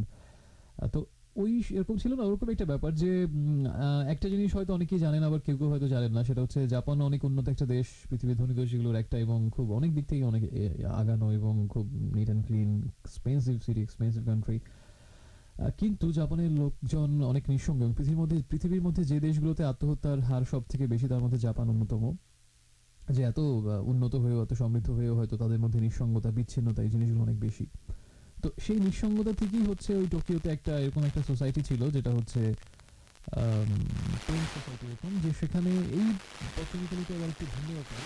একটা কোম্পানি আছে যারা তারা হচ্ছে কয়েকজনকে নিয়োগ দেবে, যাদের কাজ হচ্ছে চিঠির পাঠ, ওই যারা এরকম চিঠি লিখবে ওই ওই প্রতিষ্ঠানের কাছে, তাদের চিঠি পড়া এবং পড়ে খুব ভালো মতো সেটা পড়া এবং পড়ে উত্তর দেওয়া। মনে করেন যে মানুষগুলো নিঃসঙ্গ, তাদের চিঠি লেখার কোনো মানুষ নেই, কিংবা তাদের জীবনে হয়তো কোনো মানুষ নেই, একেবারেই একা একা সময় কাটায়, পুরুষ কিংবা নারী যাই হোক না কেন। হঠাৎ করে সে হয়তো ভাবলো আমার তো চিঠি লেখার মতো, গল্প করার মতো, বা আমার কথাগুলো জানানোর মতো কোনো মানুষ নেই। তো এরকম মানুষগুলো হচ্ছে সেই সংস্থায়, সেই ওই পেন সোসাইটিকে চিঠি লিখবে, এবং পেন সোসাইটি খুব খুব প্রফেশনাল ওয়েতে সেগুলো মেনটেন করেন, প্রাইভেসি মেনটেন করেন, কারো পরিচয় ডিসক্লোজ করবেন না। এবং ইন্টারেস্টিং হচ্ছে যেটা সব থেকে, সেটা হচ্ছে প্রত্যেকটা আহ, এই মেম্বারের জন্য একজন স্পেসিফিক একজন এই চিঠির প্রত্যুত্তর দিবেন বা পত্র নিতে এরকম একজন থাকবেন। ফর এক্সাম্পল, আমি যদি সেই প্রতিষ্ঠানে কাজ করতাম এই চিঠির উত্তর দেওয়া হিসেবে, আমি হয়তো 10 জন ক্লায়েন্ট ডিল করতাম, অর্থাৎ 10 জনের চিঠি আমার কাছে আসবে, এবং ওই 10 জনকে আমি ভালোভাবে চিনবো, একটা ইন্টারাকশন হবে, এবং আমি 10 জনকে আবার রিপ্লাই দিব, এবং ওই 10 জন আমাকেই লিখবেন। এবং আরেকটা জিনিস করা হতো, সেটা হচ্ছে যে যদি যিনি চিঠি পাঠাচ্ছেন তিনি যদি পুরুষ হতেন, তাহলে যিনি রিপ্লাই দিবেন সেই পত্রমিতালিকে একজন নারী হতেন, আবার যদি একজন নারী মেম্বার যদি চিঠি পাঠাতেন সেই উত্তরটা আবার পুরুষ দিতেন। এরকম এক কিছু পলিসি তারা মেনটেন করতো ওই পেন সোসাইটি। কিন্তু কারো কাছে কারো আইডেন্টিটি, পরিচয় বা ব্যক্তিগত জীবনে তারা যেন যোগাযোগ করতে না পারে, এই বিষয়ে স্ট্রিক্টলি বলে দেওয়া হতো, যেটা শুধুমাত্রই পত্রমিতালি থাকবে, এটাকে যেন রিয়েল লাইফে কেউ টেনে না আসেন বা যোগাযোগ করার চেষ্টা না করেন। এগুলো খুব কঠোরভাবে এই প্রিন্সিপালগুলো ফলো করা হতো। তো এভাবে সেই মেম্বাররা চিঠি লিখতেন, এবং তাদের জন্য যে বরাদ্দকৃত পত্রমিতালি যিনি হতেন তিনি তাদের চিঠির উত্তর দিতেন, সেটা যে বিষয়ই হোক না কেন। এবং যারা ওই সংস্থায় কাজ করতেন পেন সোসাইটিতে, তাদের অবশ্যই একটা ভালো লেখার হাত থাকতে হবে, যাতে খুব চমৎকার প্রাঞ্জল ভাষায় চিঠির উত্তর দেন। তো এই গল্পটা যাকে নিয়ে, যে আসলে বলছে এই গল্পের কেন্দ্রীয় চরিত্র, হয়তো তখন তার বয়স ছিল 22 এরকম, ইয়াং একটা ছেলে। তো সে এরকম অনেক চিঠি পায়, এবং তাদের মন দিয়ে চিঠিগুলো পড়ে, এবং তাদের চিঠির মান আরো কিভাবে উন্নত করা যায়, ভাষা আরো কিভাবে সুন্দর করা যায়, সে সম্পর্কে সে অনেক সাজেশন দেয়, এবং তাদের যে কথাগুলো লেখে সেগুলো নিয়ে তার ফিডব্যাক দেয়। তো একজনের সাথে তার এরকম বার্গার নিয়ে কথা হয়, যে একজন পাঠিকা, তার থেকে অনেক সিনিয়র হবে, ওই আমাদের সেই আহ, এই লেখক, চিঠি লেখকের বয়স হচ্ছে 22, কিন্তু যে যাকে নিয়ে গল্পটা, তিনি হচ্ছেন সম্ভবত 34 বা 35 বছরের একজন মহিলা। তিনি হচ্ছে ওকে চিঠি লেখেন, এবং আরেকটা জিনিস, কেউ কাউকে কারো বয়স কারো কাছে রিভিল করা হতো না, এবং যার ফলে যিনি চিঠি লিখছেন তিনি জানতেন না যে তার রিপ্লাই যে দিচ্ছে তার বয়স কত, আবার যিনি এরকম একটা সিক্রেসি মেনটেন করা হতো। তো এরকম সেই তার সাথে এরকম অনেক চিঠি আদান প্রদান ঘটার পরে একদিন দুজনের মধ্যে এই চিঠিতে বার্গার নিয়ে কথা হয়, যে দোকানের এই বার্গারের থেকে ওই ভদ্রমহিলা নিজে অনেক ভালো বার্গার বানাতে জানেন। এবং সেটা পরে আমাদের এই লেখক সাহেব এত ইমপ্রেসড হন যে তিনি তখনই এরকম একটা বার্গার খেতে চলে যান, কিন্তু চিঠিতে যেরকম বর্ণনা ছিল সেরকম বার্গার তিনি কোথাও খুঁজে পাননি। এবং এরকম অনেক ঘটনা টটনা আছে। শেষ পর্যন্ত একটা সময় এই কাজ করতে করতে ওই লেখক সাহেবের, সেই 22 বছরের পত্র লেখক সাহেবের একটা বিরক্তি চলে আসে, একটা প্রতিদিন একই কাজ, একঘেয়ে সেই বসে বসে ভালো লাগুক আর না লাগুক তাদের চিঠির উত্তর দেয়া। এবং তার মনে হয় যে জীবনে এবার একটা পরিবর্তন দরকার, আর আরো অনেক বড় বড় কাজ করার আছে। তো সে একটা সময় ওই চাকরিটা ছেড়ে দেয়। তো চাকরিটা ছেড়ে দেওয়ার পরে সে চিন্তা করে যে আমি এতদিনে এতজনকে রিপ্লাই দিলাম, এতজনের চিঠি, কতজন কত ব্যক্তিগত কথা, আপনারা যেরকম আমাকে অনেক কিছু লেখেন টেক্সটের মধ্যে, SMS এ, তো সেই পত্র মিতালি যারা ওই সেই মেম্বাররাও তো ওকে অনেক অনেক কিছু লিখেছেন, কিন্তু কারো ব্যাপারে সে কখনো ইন্টারেস্টেড হয়নি। কিন্তু ওই বার্গারের গল্প যার সাথে হতো তার ব্যাপারে সে ইন্টারেস্টেড হয়েছিল। তো সে চিন্তা করলো, যেহেতু আমি ছেড়ে দিয়ে দিচ্ছি চাকরিটা বা দিয়েছি, তো এখন তো আমার সেই রুলস রেগুলেশনস মেনে চলতে হবে এমন না, তো আমি একটু ওনার সাথে দেখা করি। তার খুব একটু কিউরিয়াসিটি জন্মালো। তো সে ফাইনালি সেই ঠিকানা ধরে তার সাথে দেখা করতে যায় টোকিওর একটা অ্যাপার্টমেন্টে। এবং সেখানে গিয়ে আসলে সে প্রথম দেখে যে তার বয়স হচ্ছে তার থেকে অনেক বেশি, 35। এবং সেই মহিলা আরো বেশি অবাক হন তিনি ভেবেছেন তার থেকে সিনিয়র কোনো হয়তো পত্রলেখক হবেন, কিন্তু দেখলেন যে তার 12-13 বছরের চেয়ে ছোট একটা উম, বাচ্চা ছেলে আর কি। তো আপনার তো দুজনেই একটু অবাক হন, দুজনেরই হয়তো এক্সপেকটেশন ডিফারেন্ট ছিল। এটা কিন্তু কোনো রোমান্টিক গল্প না, সো আপনারা আবার এটা ওই পুতু পুতু প্রেমের গল্পের দিকে যাচ্ছে এরকম ভাববেন না। তো বিষয়টা হচ্ছে যে দুজনেই একটু অবাক হলেন, কিন্তু সেটা দুজনেই কাটিয়ে ওঠেন এবং এরপর বিভিন্ন বিষয় নিয়ে তাদের মধ্যে ব্যাপক গল্প জমে যায়। জীবনের বিভিন্ন বিষয় আশয় কি করা উচিত বা অনেক অনেক অনেক ব্যাপক দারুণ গল্প জমে যায়। এবং যে বার্গার নিয়ে তাদের দুজনের মধ্যে অনেক চিঠি বিনিময় হতো, ভদ্রমহিলা অবশেষে সেই বার্গারটাকে বানিয়ে খাওয়ালেন এবং আসলেই পত্রলেখক অনেক ইমপ্রেসড হলেন। এরকম আরো অনেক গল্প হয় এবং গল্পের মাঝে আবার অগল্প জুড়ে থাকে, নীরবতা জুড়ে থাকে, কেউ কোনো কথা খুঁজে পায় না, বলে না, সময় বয়ে যায়। আর ওই ভদ্রমহিলা যে অ্যাপার্টমেন্টে থাকতেন একা, তার হাজবেন্ড হচ্ছে সারাদিনই বাইরে থাকেন, কাজ করেন, হয়তো অনেক রাতে ফেরেন, আবার সকালে বের হয়ে যান এবং নিঃসঙ্গতার ভেতর তার পুরো দিনটা কাটে। এবং তার বারান্দা থেকে চমৎকার একটা ভিউ, সামনে রেল লাইন, সেখান দিয়ে রেল চলে যায় দিনের মধ্যে নির্দিষ্ট কয়েকটা সময়ে। সেই বারান্দা দাঁড়িয়ে দুজন গল্প করছিলেন এবং অবশেষে এরকম অনেক গল্প করার পরে ছেলেটা চলে যান এবং আর কোনো ঘটনা হয়নি। এটাই তাদের মধ্যে ফার্স্ট দেখা এবং লাস্ট দেখা। এরপরে বহু বছর পরে এই গল্প লেখক, এই সেই 22 বছরের বাচ্চা ছেলে, সে যখন বড় হয়ে গেল, অনেক বড়, তখন সেই ঘটনাটা মনে করছে এবং অনেক বছর পরে তার আবার ইচ্ছে হলো সেই জায়গাটাতে যাওয়ার, সেই এবং একই টাইপের ওই বিল্ডিং গুলো ছিল, ওই ভদ্রমহিলার অ্যাপার্টমেন্টটা যে এলাকায় ছিল, যে আবার গিয়ে দেখে আসি তিনি কেমন আছেন, বা সেই জানালাটা যদি একটু দেখা যায়, সেই জানালায় যদি তাকে দেখতাম যে সবকিছু কেমন আছে। কিন্তু অনেক খুঁজে এবার সে আর ওই আলাদা বাড়িটা বা সেই জানালাটা আলাদা, সেই বারান্দাটা আলাদা করতে পারে না। সব জানলা তার কাছে এক মনে হয়, সব বারান্দা তার কাছে এক মনে হয়, সবগুলো বাড়ি তার কাছে এক মনে হয়। কোন জানালাটায় যে, কোন বারান্দায় যে সে ছিল, কোন বাড়িটা যে তার ছিল, সে আর মনে করতে পারে না। লাস্টে খুব অদ্ভুত একটা, এটাকে কি বলা যায়, মেটাফোরও ঠিক বলা যায় না, দারুণ একটা এন্ডিং ছিল যে আমি আসলে বুঝতে পারছি না কোন জানালাটা তার ছিল, কারণ অনেক জানালা এখানে, সব একই রকম। খুব ডিপ মিনিং এই কথাটার, আসলে কি মিনিং সেটা আমি আমি আমার ভাবনাটা বললাম না। আপনারা ভাবতে পারেন যে এখানে অনেক জানালা, সবগুলো একই রকম, এই জন্য আর একটা জানালা খুঁজে পাওয়া যাচ্ছে না। আমার খুব ভালো লেগেছে গল্পটা, এবং এই গল্পটা পড়ে একটা জিনিস মাথায় এসেছিল আমার, সেটা হচ্ছে যে আমি যেহেতু লেখালেখি শুরু করেছি, তো নিজের গল্পই লিখছি, কিন্তু কখনো অনুবাদ করবো কারো গল্প এরকম কখনো আমার মাথায় আসেওনি, প্ল্যানও ছিল না, ভাবিওনি কখনোই। কিন্তু এই গল্পটা পড়ার পরে আমার মাথায় এসেছিল যদি কোনো সুযোগ পাই আর যদি কখনো অনুবাদ গল্প লিখি, এই গল্পটার অনুবাদ আমি বাংলায় করব, এই অমিন্ডো হারুকি মুরাকামির এই গল্পটা। এরকম আরেকটা ভালো গল্প পড়েছি আমি সাম্প্রতিক কালে, সেটা হচ্ছে রাশিয়ান একজন বিখ্যাত কিংবদন্তি তুল্য ছোট গল্পকার এবং লেখক আন্তন চেখভ, এবং অসাধারণ একজন সাহিত্যিক আন্তন চেখভ। তো চেখভের একটা গল্প পড়লাম 2-3 দিন আগে, অ্যাবাউট লাভ, প্রেম বিষয়ক। অসাধারণ গল্প, সেটা আমি আজকে আর বলছি না, আরেকটা দিন হয়তো বলবো এফএম লাইব্রেরিতে। বাট খুশির বিষয় এটাই যে এখন থেকে আশা করছি আমি আপনাদেরকে প্রত্যেক সপ্তাহে না হলেও অন্তত নিয়মিত এফএম লাইব্রেরি থাকবে, সেখানে গল্প কবিতা আবার আগের মতো জমবে। এই যেমন আজকে একটা গল্প বললাম, উইন্ডো বাই হারুকি মুরাকামি। এখন একটু এসএমএস করার নিয়মটা বলে দিই, তারপরে আবার গানে চলে যাচ্ছি। যদি আমাকে কোনো কিছু লিখতে চান এই শোতে, ড্রিমস অ্যাভিনিউতে, রেডিও আমার 88.4 এফএম এর শুক্রবার রাতের এই বিশেষ আয়োজনে, যদি ইরাজকে কিছু লিখতে চান, আপনার মোবাইল ফোনের এসএমএস অপশনে যাবেন, গিয়ে প্রথমে লিখবেন রেডিও আমারের শর্ট ভার্সন, যেটা হচ্ছে RA, এবং স্পেস দিয়ে নাম ঠিকানা লিখবেন, আর তারপরে কথাগুলো আর লিখে পাঠিয়ে দেবেন যে নম্বরে, সেটা হচ্ছে 26969 যে গানটা শুনবো এখন আমরা পরপর দুটো গান, এটা হচ্ছে ব্ল্যাকের গান, আমরা পরপর দুটো গান শুনছি, সাথে থাকুন, একটু পরে ফিরছি।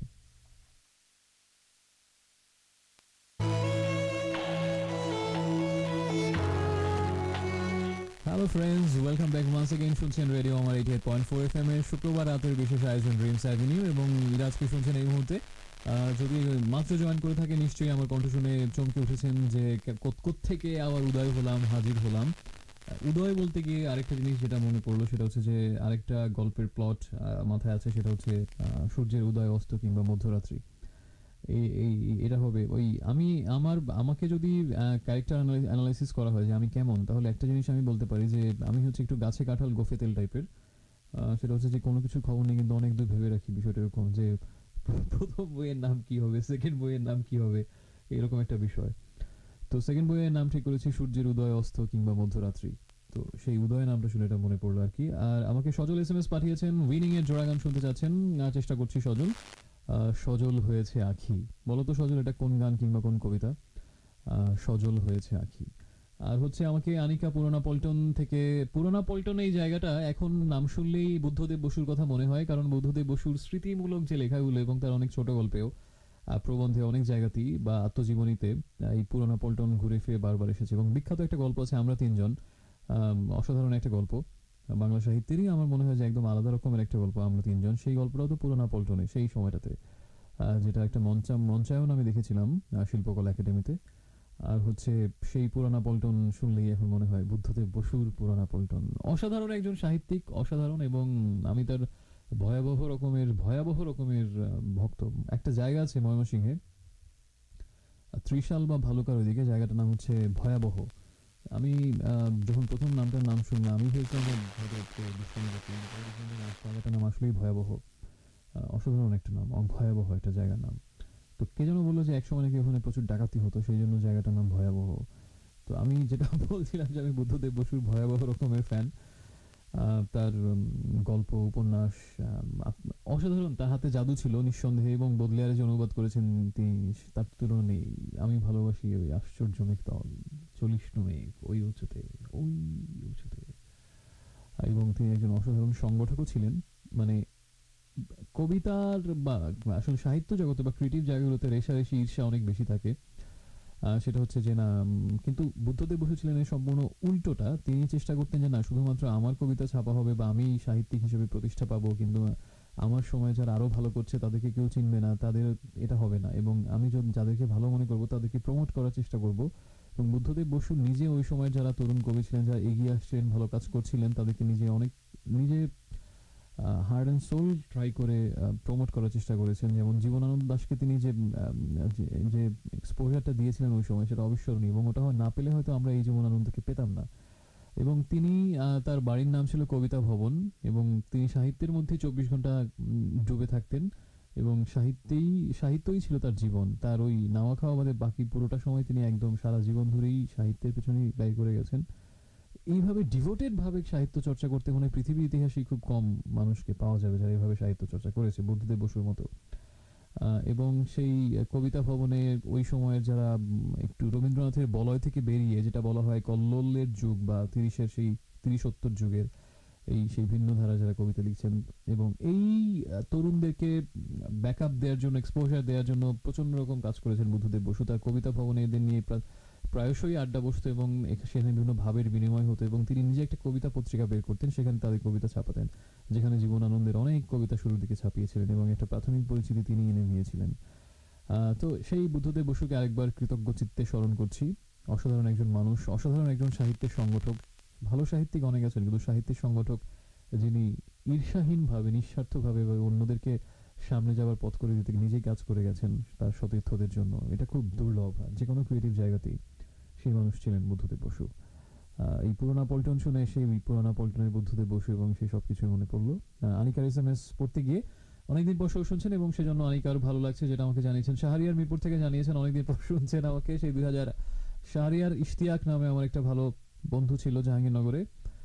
আমি ছিলাম এক ইশতিয়াক, আরেক ইশতিয়াক ছিল হচ্ছে চাচা ইশতিয়াক, আরেক ইশতিয়াক ছিল মাজলা ইশতিয়াক। তো আমরা এই 3 ইশতিয়াক, এই চাচা ইশতিয়াক এবং মাজলা ইশতিয়াকের নামকরণের আর ইতিহাসে না যাই। আমি এমনিতেই ধান ভান্তি শিবের গীতে চলে যাই প্রায়শই। তো লিখেছেন যে 2008-এ তিনি আমাকে শুনেছিলেন, এবং তারপরে আজকে 13 বছর পর আমাকে শুনলেন। ইন্টারেস্টিং। আচ্ছা, এই মুহূর্তে আমি হচ্ছে একটু গানে চলে যাচ্ছি, তবে তার আগে একটু SMS করার নিয়মটা বলে দিই। যদি আমাকে কোনো কিছু লিখতে চান, আপনার মোবাইল ফোনের SMS অপশনে গিয়ে প্রথমে যেটা লিখবেন সেটা হচ্ছে রেডিও আমাদের শর্ট ভার্সন, সেটা হচ্ছে আর এ লিখে স্পেস দিয়ে নাম ঠিকানা লিখবেন, এবং তারপরে কথাগুলো লিখে পাঠিয়ে দেবেন 26969 এই নাম্বারটাতে। কার গান শুনবো কণ্ঠ শুনলেই বুঝতে পারবেন।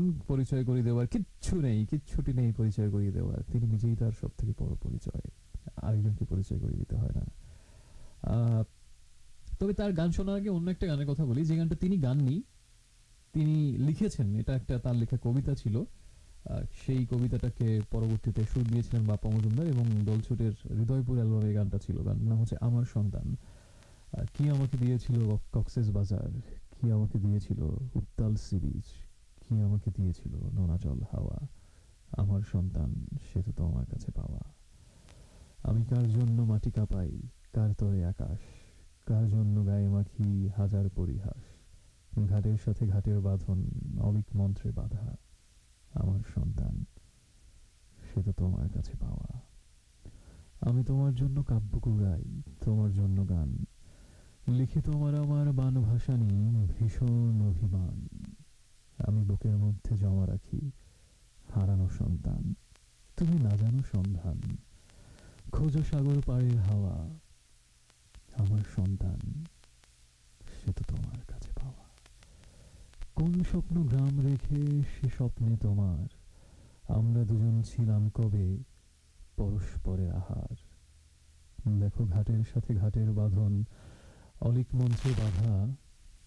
আমার সন্তান, সে তো তোমার কাছে পাওয়া। অসাধারণ। আমি কিন্তু এটা দেখে পড়িনি, এটা আমার মানে মুখস্থই আছে, সেই স্মৃতি থেকেই বললাম। এই গানটা আমি প্রথম শুনি যখন অ্যালবামটা বের হয় 2000 সালে।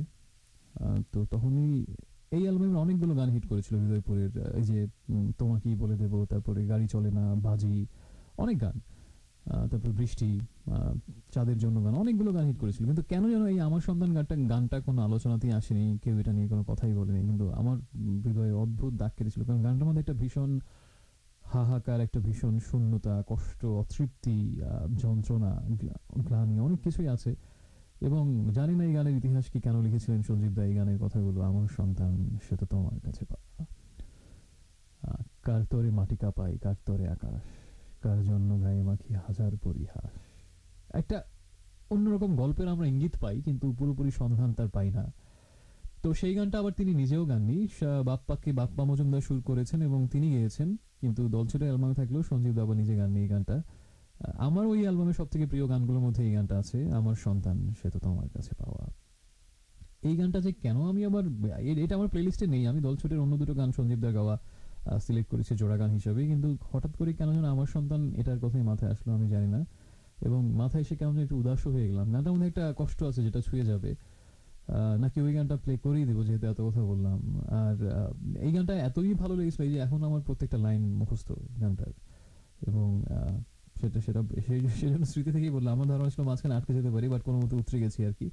তো যাই হোক, আমরা প্রথমে একটা গান শুনি, তারপরে না হয় এই আমার সন্তান এই গানটাও শুনবো, যেহেতু এত কথা বললাম আমার সন্তান নিয়ে। কার জন্য গায়ে মাখি হাজার পরিহাস, ঘাটের সাথে ঘাটের বাঁধন, অলিক মন্ত্রে পাওয়া। আমার সন্তান, সে তো তোমার কাছে পাওয়া।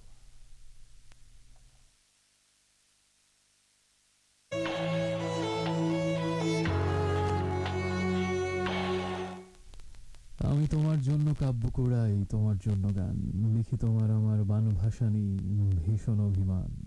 আমি বুকের মধ্যে জমা রাখি হারানো সন্তান। তুমি না জানো সন্ধান, খোঁজো সাগর পাড়ের হাওয়া। অসাধারণ গান, অন্তত আমার কাছে মনে হয়। সেই গানটা শুনলাম একটু আগে। আমরা দলছুটে দুটো গান শুনছিলাম। প্রথমটা সঞ্জীব চৌধুরীর গাওয়া, তোমাকেই বলে দেবো, এবং দ্বিতীয়টা হচ্ছে বাপ্পা মজুমদারের গাওয়া ছিল, আমার সন্তান। আর এই মুহূর্তে আজকে শুনছেন ড্রিমস অ্যাভিনিউতে রেডিও আমার এর শুক্রবার রাতের আয়োজনে। সময় যখন 1:34 ঠিক তখন আরেকবার আমি করোনাচ্ছি আপনার কর্ণ কুহরে। এবং আমাকে পিয়াস লিখেছেন খিলগা থেকে। পিয়াস আমাকে যেটা জানিয়েছেন 2007 থেকে শুনছেন, এবং সর্বশেষ কথা হয়েছিল 2017 সালের 20 মে কোন একটা শোতে। মানে ফোন কনভারসেশন নাকি জাস্ট SMS এর মাধ্যমে কথা কথা বলছেন। থ্যাংক ইউ ভেরি মাচ পিয়াস, এতদিন পরে আমাকে মনে করার জন্য। মুগ্নি লিখেছেন ক্যান্টনমেন্ট থেকে, আরেকজন পুরনো বন্ধু, এতদিন পর তোমাকে শুনতে পেলে আশা কত শত। একটা জিনিস বলি, সেটা হচ্ছে এই সময়টাতে এই কয়েকটা মাস আমি কিন্তু প্রচুর বাংলাদেশের যে সিনেমার অসাধারণ গান আছে, যেটা নিয়ে আমি একটা দুটো শো করেছিলাম, স্পেশাল শো, অসাধারণ সব গান আছে আমাদের সেই পুরোনো সময়ের, এই সময়ের। তো সেই গানগুলো প্রচুর শুনেছি। আজকে এরকম দুটো গানও প্লে করবো, যেহেতু আমি বলেইছিলাম শুরুতে যে সাম্প্রতিককালে আমার যে গানগুলো বেশি শোনা হচ্ছে সেই গানগুলো থেকে আজকে প্লেলিস্ট হবে। তবে তার আগে আমাদের একজন সজল রিকোয়েস্ট করেছিলেন মুন্সিগঞ্জ থেকে উইনিং এর জোড়া গানের জন্য। তো জোড়া গান আমরা শুনবো, এবং এখনই উইনিং শুনে তারপরে সিনেমার গান শুনবো দুটো আমরা, সেই আগের আমলের আর কি, পরোটা ভাজার যুগের না, হয়তো আরো আরো অনেক পরের গান। তো একটু পরে ফিরছি, সাথে থাকুন। আর যদি আমাকে কিছু লিখতে চান, আপনার মোবাইল ফোনের SMS অপশনে গিয়ে প্রথমে লিখবেন রেডিও আমার শর্ট ভার্সন, যেটা হচ্ছে RA, এবং RA লিখে স্পেস দিয়ে আপনার নাম ধাম লিখবেন, কথাগুলো লিখবেন, আর পাঠিয়ে দেবেন 26969 এই নাম্বারটাতে। সাথে থাকুন।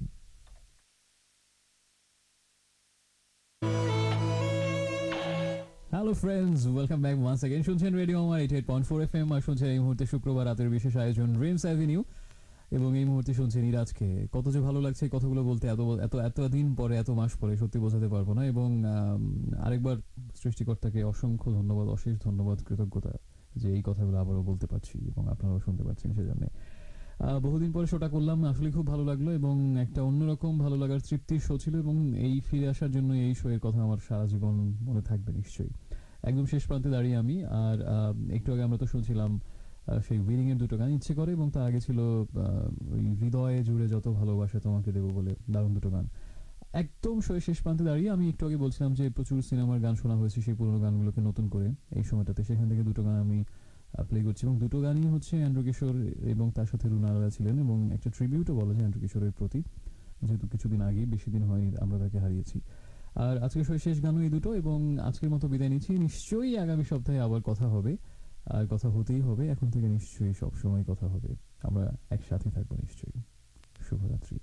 এবং শেষ যে এই শুভরাত্রি লিখে নির্জন একটা সুন্দর SMS করেছিলেন, না হয় সেটাই মনে হয় আমাদের শেষ মুহূর্তের এই অনুভূতির একদম সঠিক একটা দোতনা বা প্রকাশ। যেমন কথাটা ছিল এরকম যে এই সব ভালো লাগা বরং হৃদয়ে তোলা থাক, আর অতৃপ্তির রেশ থাকুক সব সময়, এটাই চাওয়া। আসলেই এই এই শেষ মুহূর্তে শেষ হয়ে এরকমই মনে হয়।